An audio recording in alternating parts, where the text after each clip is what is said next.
ನಮಸ್ಕಾರ ಎಲ್ರಿಗೂ ವಿವಿಧ ರುಚಿ ಚಾನಲ್ಗೆ ಸ್ವಾಗತ.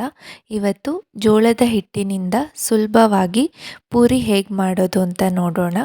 ಬೇಕಾಗಿರುವ ಪದಾರ್ಥಗಳನ್ನು ನೋಟ್ ಮಾಡ್ಕೊಳ್ಳಿ.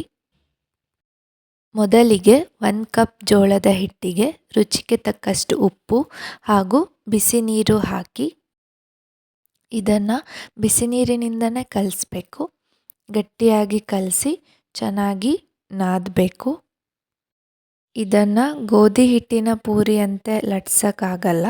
ಸೊ ಬಟರ್ ಪೇಪರ್ಗೆ ಸ್ವಲ್ಪ ಎಣ್ಣೆ ಹಚ್ಕೊಂಡು ಸಣ್ಣ ಗಾತ್ರದ ಉಂಡೆ ತಗೊಂಡು ಅದನ್ನು ಇನ್ನೊಮ್ಮೆ ಚೆನ್ನಾಗಿ ನಾದಿ ನಂತರ ತಟ್ಟಬೇಕು.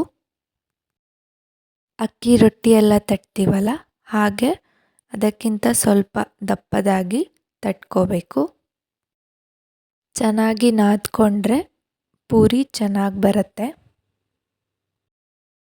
ನಿಮಗೆ ಬೇಕಾದ ಸೈಜ್ಗೆ ಮಾಡಿಕೊಂಡು ಕಾದ ಎಣ್ಣೆಯಲ್ಲಿ ಎರಡೂ ಬದಿ ಸ್ವಲ್ಪ ಕಲರ್ ಚೇಂಜ್ ಆಗೋವರೆಗೆ ಕರಿಬೇಕು.